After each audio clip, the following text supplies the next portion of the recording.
offthecorner.net. You're watching the FACT Project, and of course, FACT is an acronym that stands for Fundamental African-Centered Thought. The goal here on the FACT Project is to convey some facts and some information to members of our community. We have joining us today educator, author, and activist, Brother Bernard Creamer. Peace and power, Brother Bernard. Thank you for joining us today, brother. Good morning, brother. Thank you for having me. Okay, now I'm looking at your bio before we get to your book. It says that you're a history teacher, school administrator, and a community advocate who stresses the importance of teaching Black children their own history. Before we come to that, though, I want to go through your bio, and then we're going to talk about your book, Who Stole the Soul? The Weaponization of Hip Hop. I guess the question becomes, the first question, since you're new to the program, and I like to introduce guests to the viewers and listeners. What is your background? How did you first come into Black consciousness? Since we weren't taught this in school and most of us didn't learn it at home, how did you first come into Black consciousness? You got that right. I didn't learn any of it in school. For me, it was a lucky conversation that I had with a brother, Dr. Lance Williams in Chicago. I was living in an apartment building that was owned by the Shabazz family that owns a school in Chicago. I want to say it's a charter school, but they're very Afro-centered, the entire family. And I was the only individual, the lumpen proletariat in the building that was in the back of the building throwing parties and wilding out every day or every weekend. But me and him were sitting on the porch and just having a random conversation. And he was talking about some real stuff. And I had always been considered a gifted student, but he exposed how ignorant I was to a great many things in like a 30-minute conversation. And so I humbled myself and I'm like, bro, how did you come to this information? How'd you come to this knowledge? And he gave me 2 books to read by Akil. From Niggas to Gods were the names of the books, volumes 1 and 2. And those were the first 2 books that I had read since undergrad. And it's just like a light came on, man. And I went from there, but I'm very thankful to that brother for walking me in. And around what period of time was that? Was that the 80s or the 90s? That was my late 20s, so that would have to be, I guess the 90s. I was born in 70, so yeah, the 90s. Okay. Now, did you notice, especially on college campuses, the atmosphere as it relates to Black consciousness was completely different than it is now? Did you notice that then? That the atmosphere on college was different? It's funny, man. I went to a PWI, okay, and most of the brothers down there, I ain't gonna say most, but there was a good number of conscious brothers on campus, and they used to bring in the Kwame Toure's. We had Stokely. What's the brother's name?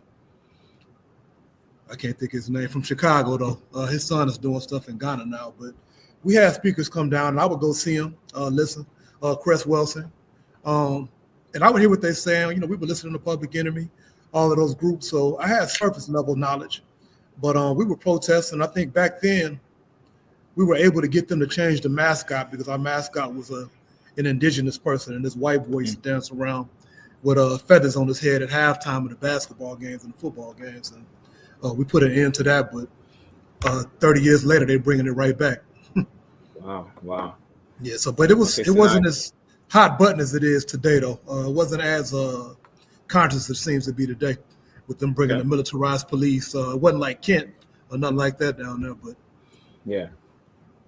Now it says that you're a history teacher, school administrator, community advocate who stresses the importance of teaching Black children their own history, culture, and ancestry as a means of empowerment. Now, as an educator, you know that a Black child can graduate from high school with a diploma, and at that point, they will know everyone else's history and culture and not know their own history and culture. And somehow we call that getting an education.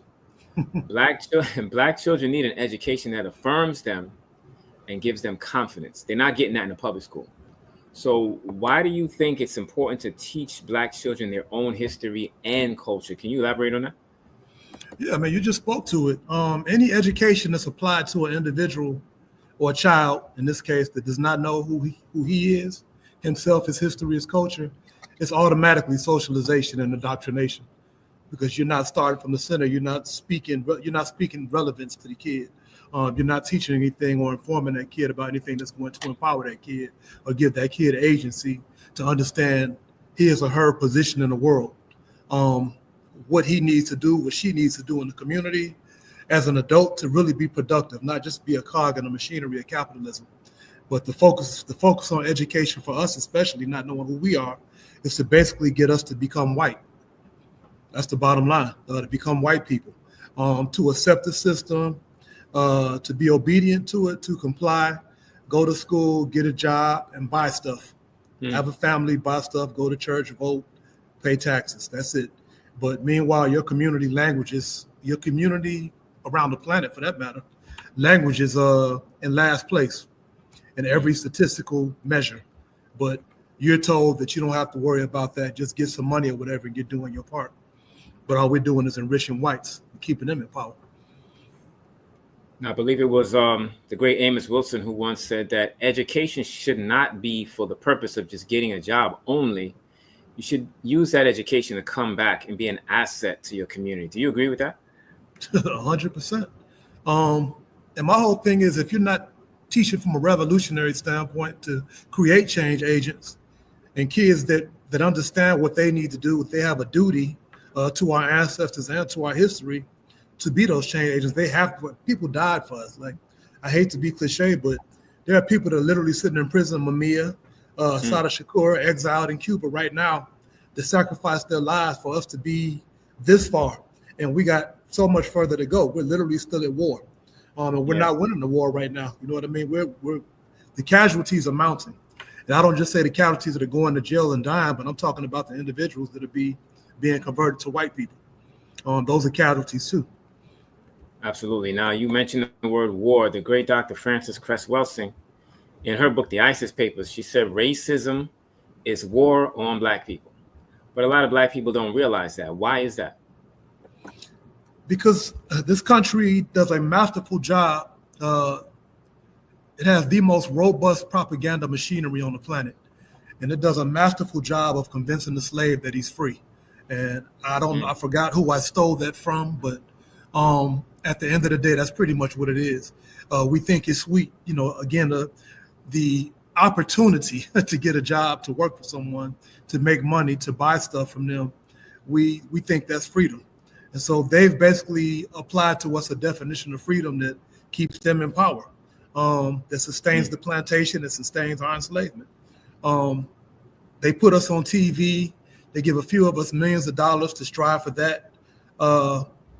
It's so much, man. And then at the end of the day, if we're not striving, they've taught us to blame ourselves. The poor among us, or whatever, it's their fault that they're still poor, that they're not going to school, that they don't value education.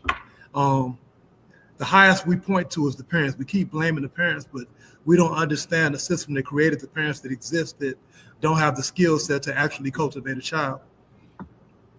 So you talked about the importance of teaching a child their own history and culture. When Black children do not learn their own history and culture, what is the detrimental effect of that long term? Well, they automatically as a default, they consider themselves second-class citizens.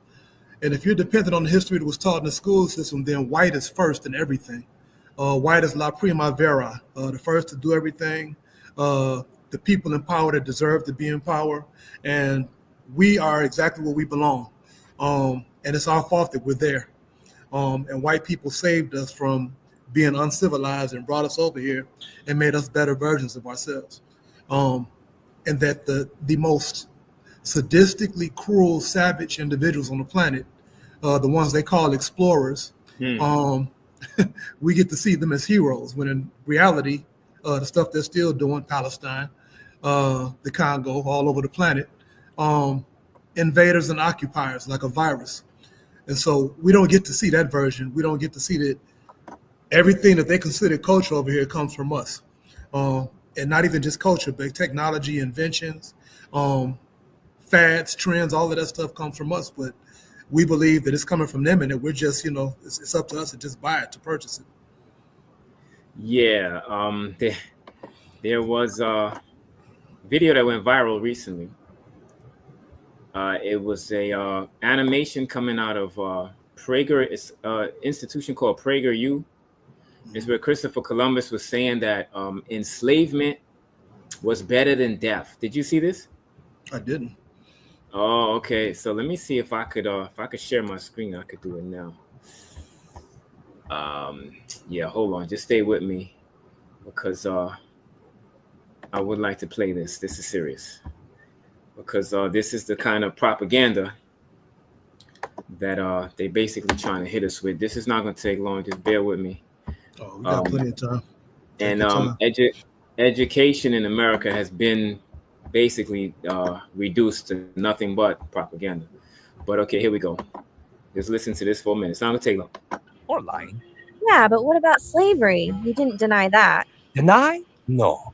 Slavery is as old as time and has taken place in every corner of the world, even amongst the people I just left.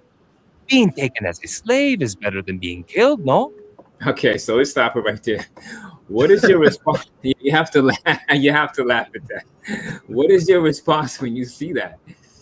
Man, they do a number on us, man, and it's to the extent where you hear a lot of black people regurgitating that same retort when somebody says white people enslaved as well. Slavery was all over the world. No humans on this planet have ever enacted the institution that the European did on us.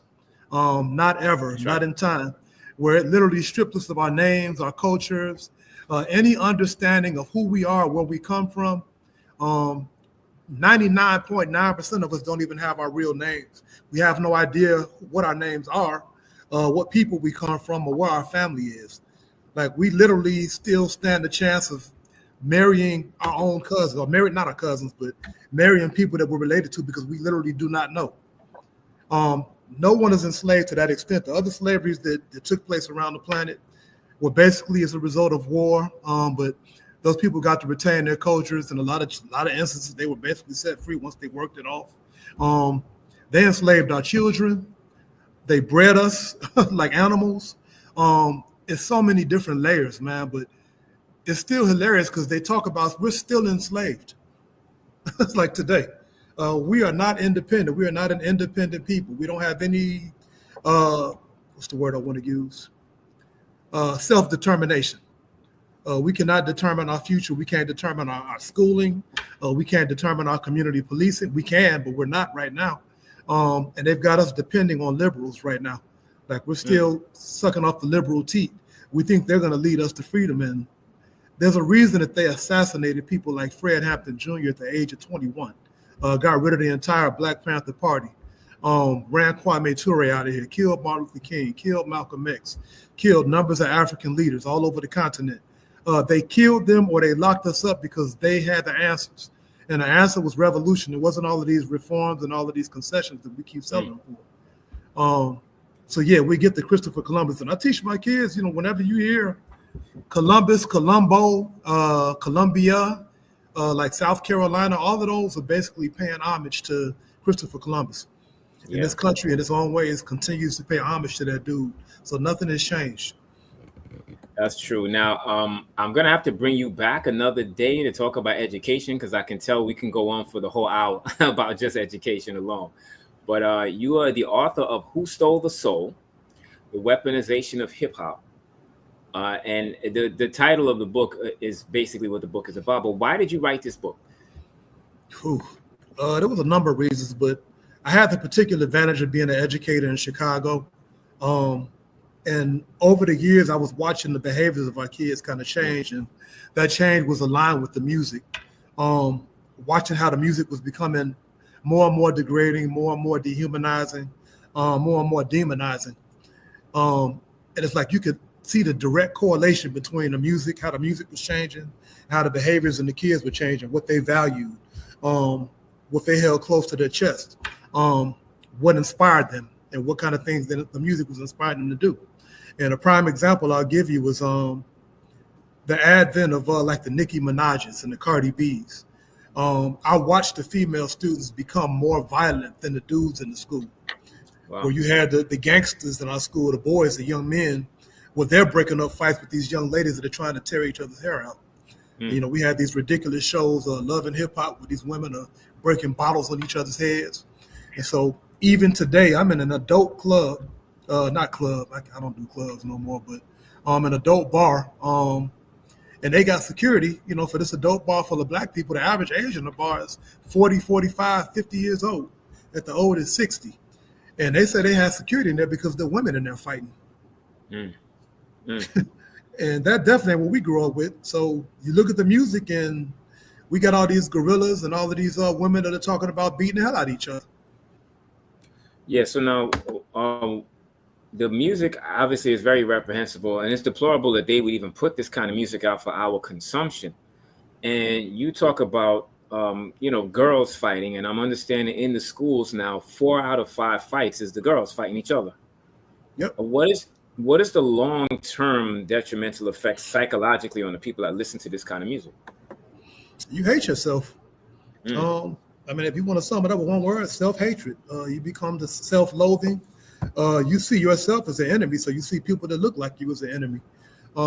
If all we see, and that's our generation and previous generations, because it didn't just start with hip hop, you know, we had a whole blaxploitation era too.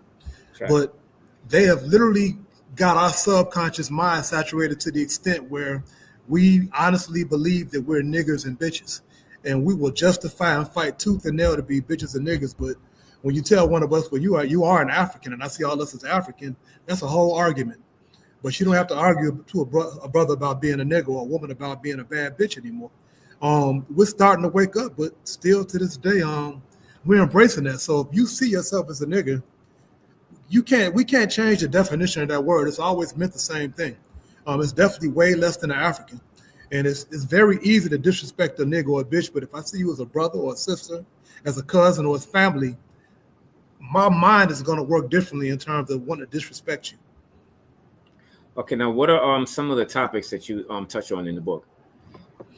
The major topics is I talk about a lot of history. In particular, you know, and it's definitely applicable to today. I talk about World War II, how the Nazis basically had to mount a whole campaign of propaganda against the Jews at the time, where they basically had to paint them to the rest of the world and to the Germans living in Germany as basically being subhuman, less than human, unworthy of life, basically dangerous, toxic, over-sexualized, over-aggressive, only cared about material things. Like everything that they applied to the Jews back then, they applied to black people today in the music, like every single thing. And so that basically opened the door for them to be eliminated. And the world didn't react as you would think that people would, watching people being walked into gas chambers. And so even today, when they watch us, a police officer with his knee on a brother's neck, we reacted the way we should, but it died down very quickly. It couldn't be sustained because it wasn't necessarily organic. The system basically took over our anger and redirected that anger into authorized protest, authorized rage. We got words painted on NFL end zones and silly little words on the back of NBA jerseys. But that's one of the titles. Okay, history. I talk about the people that own hip hop, the different companies, how those companies have been whittled down to like a few wealthy white people that pretty much own all of hip hop, all of media. What else? I don't have my book in front of me, unfortunately. No worries. No worries. Yeah, it's mostly about propaganda. I talk about the history of hip hop, how it went from what it was to what it is today, and I talk about other cultural art forms that we created that were taken over and capitalized. I talk about capitalism a lot in the book. There's a capitalism analysis, and there's also an analysis of class in the book too. But trying to walk the younger generations, but also some adults, into understanding what's taking place. Like it's never just entertainment. And we have to get out of the mindset that people that hate us want to entertain us, want to keep us entertained and laughing. It's to get you to think differently too, while they're making money off of you. Yeah, we're basically talking about structural racism. we have what are they talking about in the chat? Says we are not blaming Glow for systemic racism. Are you blaming the rappers for systemic racism? Is it the record labels? Is it the policymakers? Who is to blame? Just for clarity. There's accountability with our artists, but I also understand like the first people I dropped that blame, the first lap I dropped the blame in is the record companies, because they understand that if you go to YouTube, let's say today, I'm not even going to talk about in the past, but it's the same dynamic. They don't need A&Rs today, so they can literally just go to YouTube and they can find a group of young men with guns making videos talking about ops and killing each other. And they will literally invite those young men into a studio and say what you said on YouTube in the studio, and give them $250,000. So if you're coming out the projects in any city and somebody's offering you $250,000 and promising you more cash later on, I would have did it. So you know what I mean? If I'm 18, 17 years old, I don't have any money, I can feed my family. I can buy the whips that they're showing me on TV, flashing in front of my face. I can buy the houses they flash in front of my face on TV. I can change the situation of my family. Most poor people are going to do that, especially if you're not politically oriented correctly, which is our job to make sure that our kids are politically oriented so they don't take that bag of money to basically degrade their people and do the job or carry out the agendas of these Europeans. But no, I don't blame the artists first, but we do have to hold these artists accountable, because now you got like these Rick Rosses. You got people in their ear that's telling them what they're doing. But at this point, they want the bag. They don't care about the community. It's all about compensation. And so we do have to point the finger at them too. Yeah, wanting the bag is very individualistic. And one thing I learned from studying African culture, when the white anthropologists first started going to Africa, studying African people, they noticed they had an exceptional amount of group solidarity and loyalty to the group. All right. They practice collectivism. So now when you say an 18-year-old would accept the money to do detrimental rap, that person now is buying into the European value of individualism, which comes out of their culture. Is individualism, is that part of the problem as it relates to the overall picture of what's wrong with the weaponization of hip hop music? Well, individualism is part of capitalism. It's literally one of the core components of capitalism. And yeah, hip hop has definitely been individualized. And you can go back in the history of hip hop and talking about it, but you can also talk about the drug game, where they basically gave a whole bunch of us brothers the opportunity to make some money where there were no opportunities in the hood, by just dumping drugs and guns into the neighborhood. But all of that money is being made off of the backs of your people. That's individualism. In terms of hip hop, you can think back to when, I'll use EPMD and Eric B. and Rakim. These Europeans basically came to them and said, you know what? You don't need that DJ. You don't need these break dancers. What's his name? Big Daddy Kane. We're not going to pay all of these people. You are the star. We'd love to just pay you if you'll come on and do it. Michael Jackson. Same thing with the Jackson 5. We're not going to pay all of them. We're not going to pay your daddy to be the manager, but we'll pay you millions of dollars, whatever. But we just need you to separate yourself from the group. And so that's played out millions of times throughout R&B, hip hop, jazz, any type of art form that we had. They'll separate the individual. Now, in rap, and you came up the same way I did on the same music. You had it was considered very progressive, especially in the 80s. So you had, like, for example, Melly Mel did The Message, and it was nothing like that before it. Well, there was one record like that before, How We Gonna Make the Black Nation Rise, but it wasn't a hit. Melly Mel talked about socially relevant topics, but he made it popular. I mean, he was talking about systemic white supremacy. We didn't know that expression then, but we know it now. But either way, The Message was something drastically different from most rap that was already out. So that was a game changer.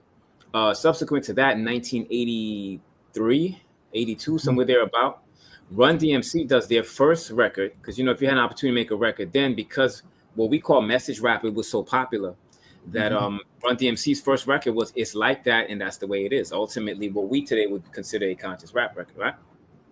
The B side of that was Sucker MCs. I don't know about you, but the first time I heard that, I knew rap was going to go in a new direction, because they had used their Oberheim drum machine and they tweaked the drums as big as they could. It was no hi-hat, it was no music.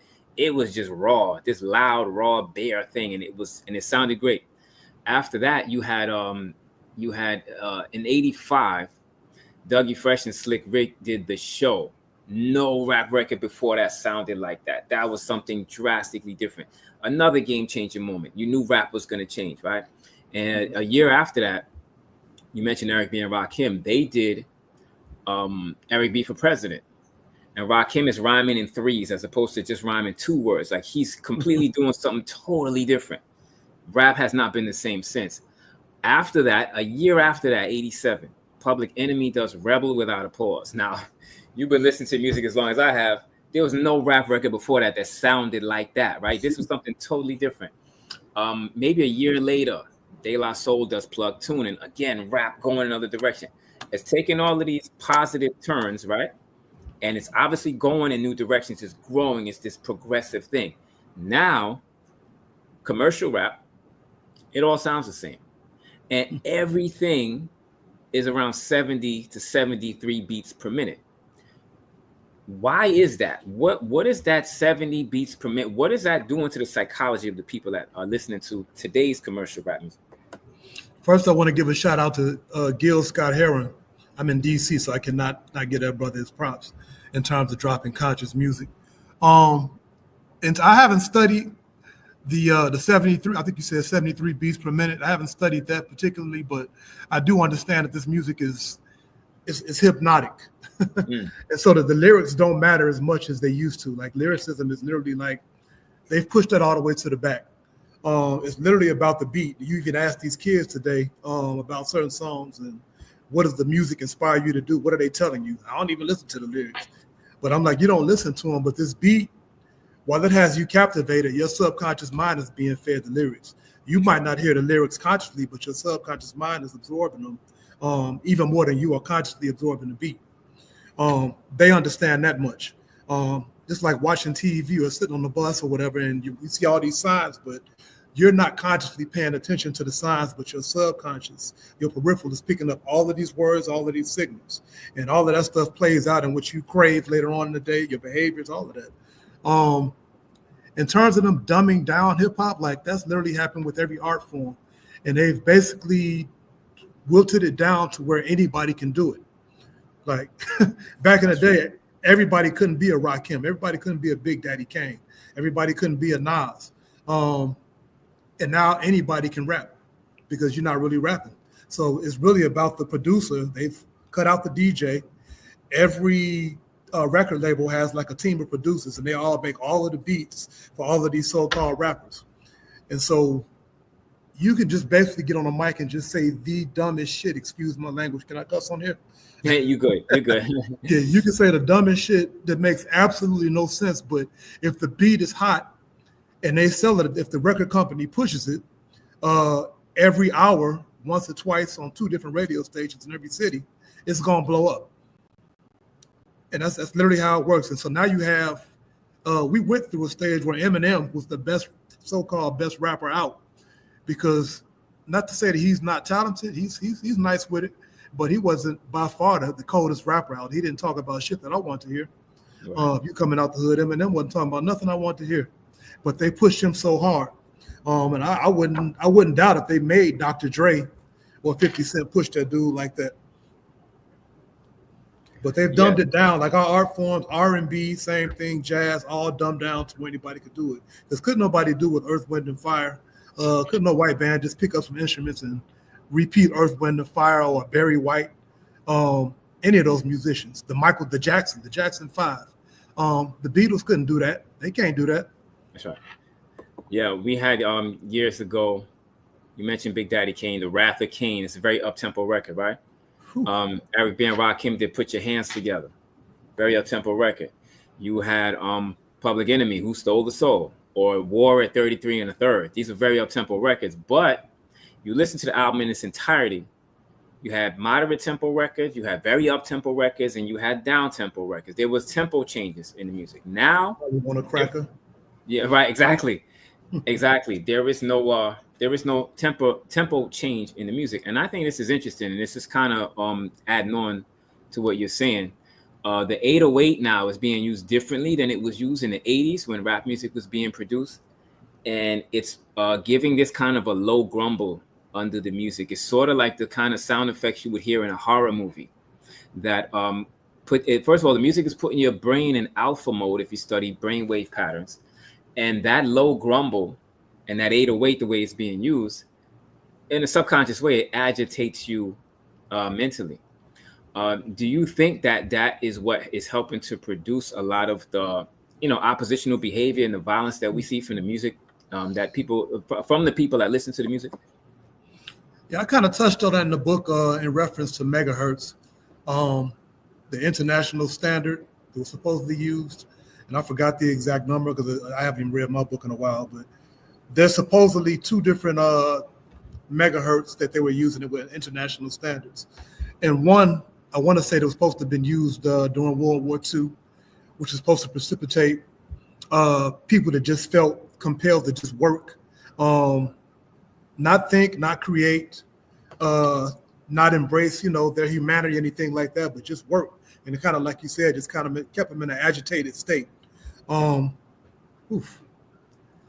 think there's a lot of credence to it because, like, we keep dismissing everything as just entertainment, but they have studied this stuff to a science.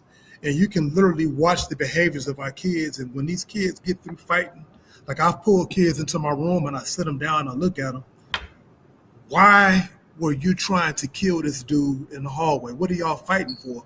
And after they finally calm down and get a chance to think, they can't even say what they were fighting about and why it precipitated so much rage.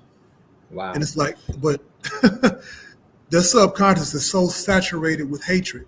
And so it's not just the lyrics. It would have to be, it's definitely something to these 808s and something about the megahertz as well. And again, I wrote about it in the book, but I haven't read it I haven't read my own book in probably about 5 years. But that's right. I had to study that stuff for the book though. Yeah, so we got Thuzula Doom in the chat that's saying it's not just the sound of the music and the way it sounds, but it's the lyrics and the content. It's promoting violence, it's promoting materialism, it's promoting individualism, it's promoting destructive relationships between us. What can you add on about the lyrics that you're hearing in the music? I mean, some of it is just so basic. Like, we think that we do stuff because it's preference. Like, we prefer to do it. That's my personal preference.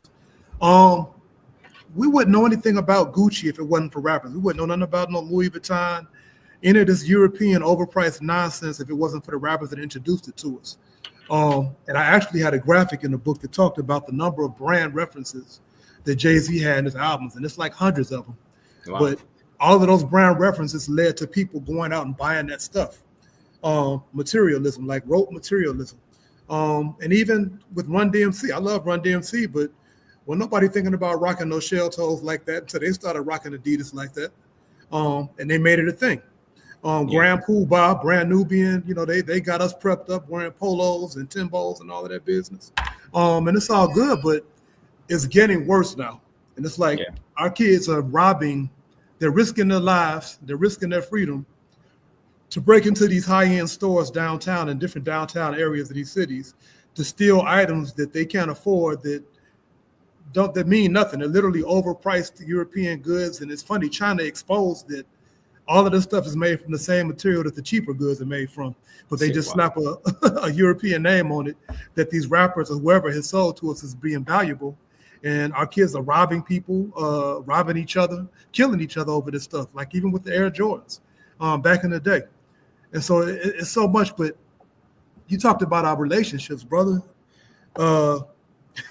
As a grown man, like I've had to check these gender wars where you got all these brothers that speak so lowly about women, but then you have these women that speak so lowly about men. I'd be like, we literally all we got.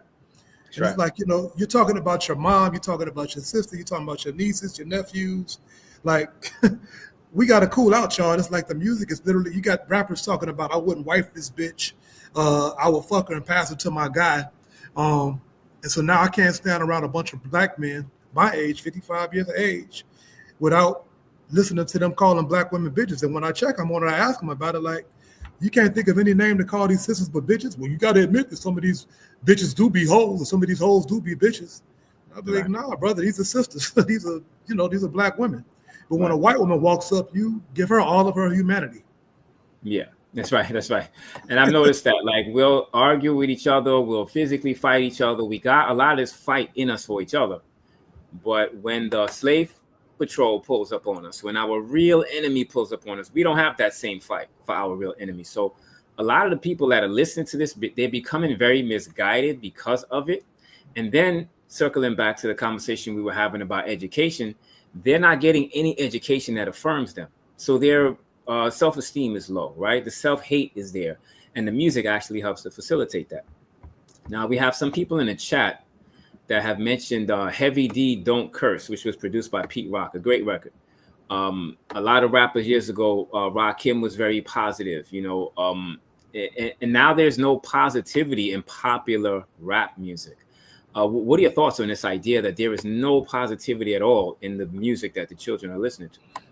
I mean, that's all by design. I know you talked about the other side, the flip side of the Run DMC record. I kind of think about it in regards to that transition or that changing of the paradigm from Public Enemy. Public Enemy was a quadruple platinum selling group. And even with me not even being an avid reader back in those days, I was still being politicized to an extent.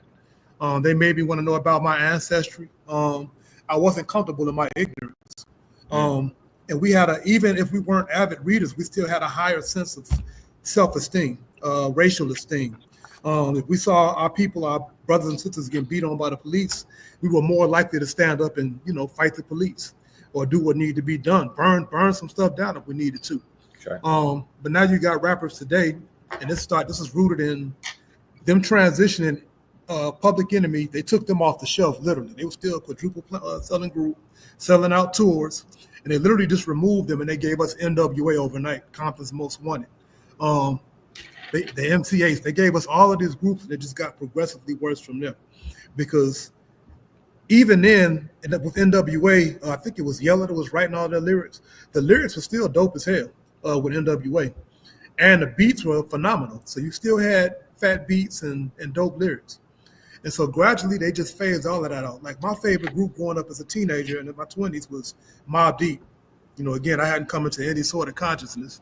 And I would just listen to Mobb Deep over and over again. And I felt violent. Like I was ready to fight somebody that looked like me. Every weekend that I went out, especially when I'm out rolling around drinking with one of my guys. And all they talked about is niggas, bitches, and killing. That's all Mobb Deep talks about, literally, the whole album. But the beats are so precise and the lyricism is on point. So they've devolved it to an extent where the lyricism ain't important as long as you are still using the same subject matter.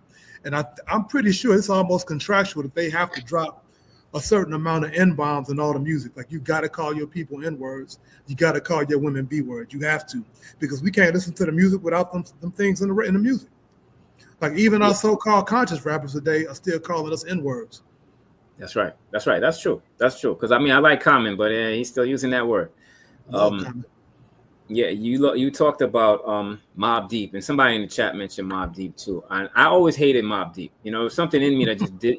They never resonated with. Even people made a big deal out of the production, and I guess because they were on it, I didn't care for it. Like, for example, if I heard Q-Tip on that same production, maybe I might be making a big deal out of it. But because it was Mobb Deep, I didn't really care for it at all. So Mobb Deep and Onyx, Throw Your Guns in the Air, and I consider that race trader rap. When you're talking about harming, brutalizing, and even killing other members of your own race. Now, I was Prodigy from Mobb Deep. Afterwards, he started trying to do more conscious rap. But I think at the end of the day, Mobb Deep is going to be remembered for the race trader rap, although he tried to, be positive in the end. It's a record. You can't take it back once it's out there. What are your thoughts on this idea that a lot of the rap now is race trader rap, and even if you turn the corner and get some amount of consciousness, you can't take that back? What is your view on that? I can't disagree with you. And the sad reality, man, of our existence in this country is that at just about every level, to experience a modicum of success will be considered success in the context of capitalism in this country, you have to sell out your race. You literally have to be anti-Black in order to become rich and famous in this country, in order to be celebrated or to be a celebrity. And that's even as an educator. You don't get those golden apples or be celebrated by the districts and nationwide unless you're teaching in a way that makes them comfortable. If they came into my classroom and they saw capitalism on the board and class analysis that's basically empowering our children, they would more likely fire me than elevate me. But if I'm teaching them that Columbus was a good fella and that, we should appreciate being over here versus being in Africa, I might get that golden apple. The same thing applies with rap. Talib Kweli, even though I think he's a interesting individual, he's a cold ass rapper. Talib can rap his ass off, but he never experienced anywhere near the success of the Jay-Z because Talib made the respectable choice to keep it conscious. Sure.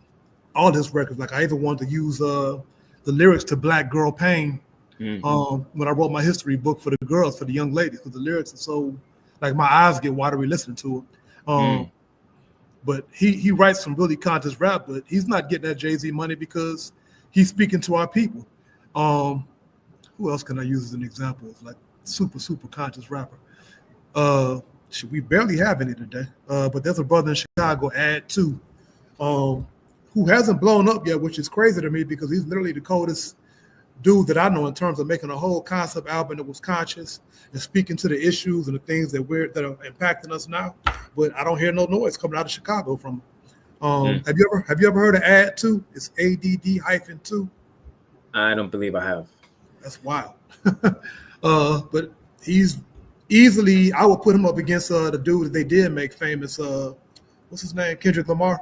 Okay. I put him up against Kendrick, and I don't really, to be honest with you, I'm kind of estranged. I think I spoke to that in the book. I don't check for hip hop unless somebody that I know loves music and is conscious, tells me about something I need to listen to. Because even if they go back, if Wu-Tang comes out an album, I've listened to him a couple of times. My favorite rapper was Nas, but I always ask my guys, is he still talking about the same stuff he was talking about 20 years ago? Well, yeah, but a little bit better. I'm like, I'm good, man. Yeah. I'll go listen to some Fela or some Shane Cootie or something, man. But there's plenty of other music out there. I'll go listen to De La Soul. You know what I mean? I'll go back and listen to that. But right now, what is presented itself as hip hop is, like you just said, it's race trader music. Yeah. And what made the Wu-Tangs of America, rich was basically calling us niggas and bitches for years. And I love Wu-Tang is cold. Now, let me not take away from the skill set, but when I listen to the music now, it's like all I hear is nigga. Buy this shit, buy this bullshit. Right. Over and over again. Yeah, so Sun Tzu in the chat said 440 versus 432 hertz. Now Thank you. They you already know. They compress the music to 440 hertz. As opposed to 432 hertz, which is an agreeable compression. A440 kind of causes this psychological agitation that we talk about. So I just wanted to mention that because somebody put that in the chat, and we did talk about the low grumbling and the 808 and the way it's being used in the music now psychologically agitates those that are listening to it. I want to ask you a question about KRS-One, because I think when the story is told, KRS-One is kind of remembered as a conscious rapper. But if you jog your memory, KRS-One's first album was called Criminal Minded. In my humble opinion, and it may take you may have to think about this, but in my humble determination, rap is where it is now, partly because of what KRS-One did in the beginning when he started with Criminal Minded. First of all, the album was called Criminal Minded. This was the first time in the history of recorded rap music you saw people posing on an album cover with guns. You had never seen that before, right? He talks about knew a crack dealer by the name of Peter, had to buck him down with my 9mm. Now we're talking about intergroup violence among black people on rap record. You didn't hear it like that before. Poetry was his kind of lyrical dexterity type of record. Last line in the song, and Brother Kwabena points this out, shout out to Brother Kwabena, is I'd rather point a pistol at your head and try to burst it. In our rap music, prior to Criminal Minded by KRS-One, Boogie Down Production, we didn't talk like that. After that, now MC Ren, you mentioned NWA. MC Ren from NWA said that NWA is very inspired by Boogie Down Production because Boogie Down Production was coming out of the South Bronx, and that was their first hit record. Outside of New York City, the South Bronx is considered the worst congressional district in the country. So if you say you're from the Bronx, that's like saying you live in Vietnam where bombs are dropping and bullets are flying past your head the second you step out the door. So they say, hey, we're from Compton, considered this bad area. We're going to say we're straight out of Compton. This was inspired by KRS-One. So now NWA is very violent. The very race trader rap, I'm going to kill me an N-word rap, right? When that filters back to New York, now we get Onyx. Now we get Mobb Deep. Now we get MOP, right? The rap progressively got more violent. I am an individual. I'm blaming KRS-One and Boogie Down Production for rap getting to the point where it is now because that's where it started. What are your thoughts on that?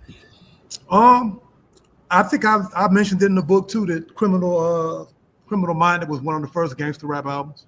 So there's no lie there. It was a violent album. It was Criminal Minded.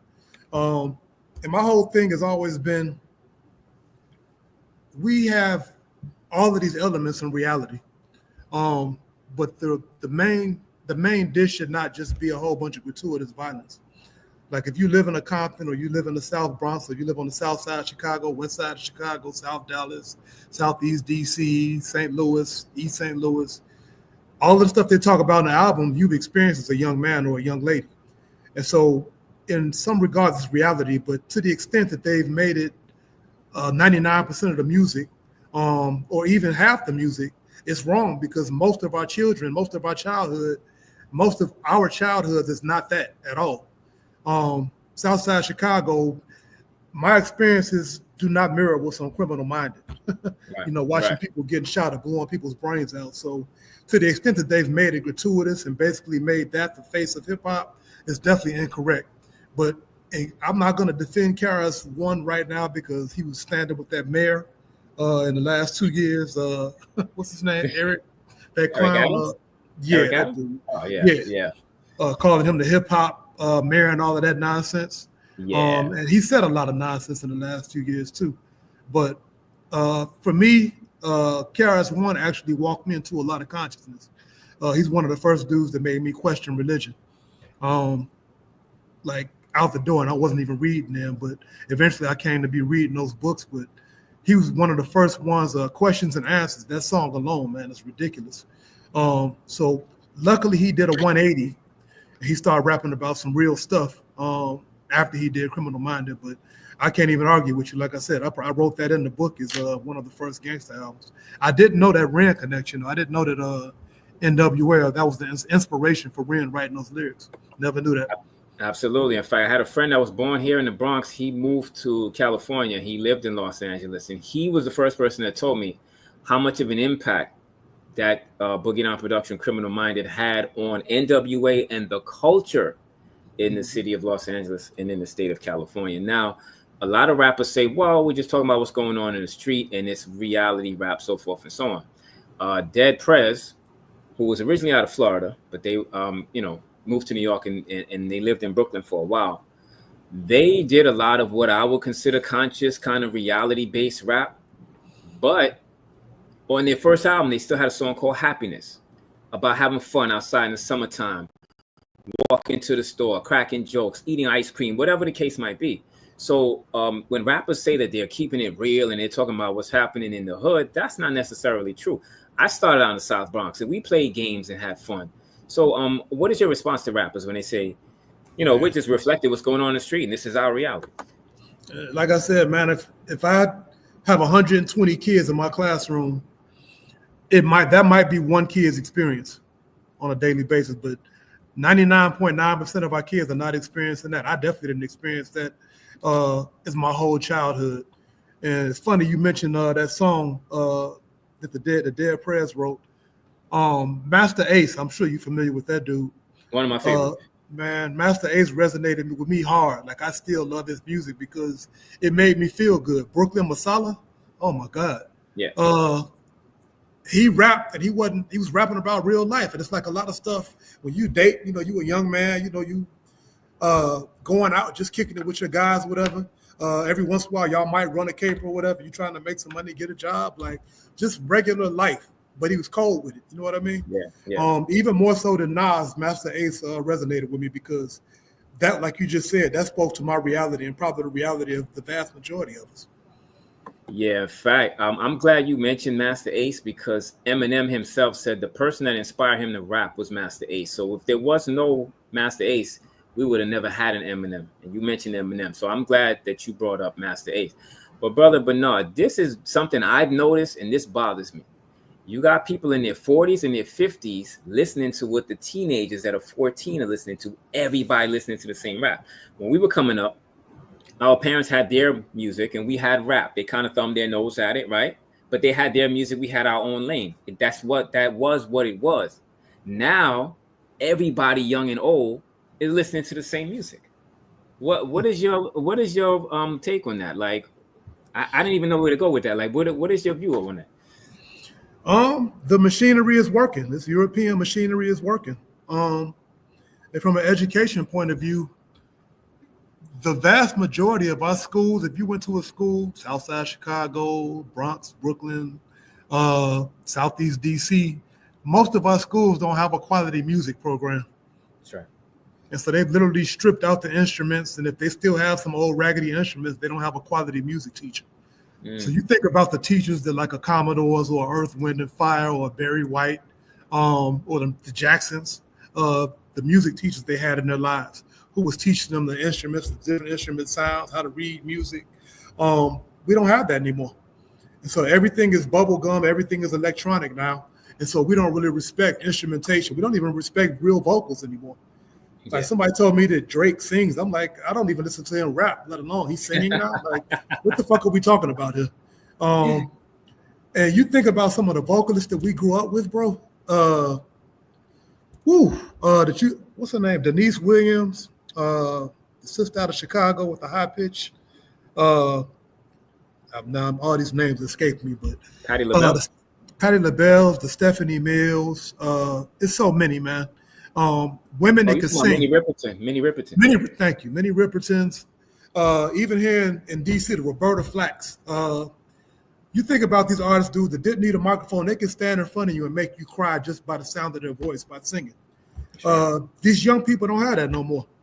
And so they've literally taken the music and dumped it down to the extent where none of the elements that set talented individuals apart from people that couldn't do that shit exist anymore. Anybody can do that shit now. You can just go into a studio and somebody can electronically tune your voice or whatever, and all of a sudden you are a platinum seller. Beyonce. Right. Did I say that out loud? My bad. You did. That's okay. But now here's the thing, and I think this is interesting. Professor Griff once, he goes around, he does his lectures, and he was talking about the current day rap music. Like if you look at music on a scale, like written music, the notes are all over the place, right?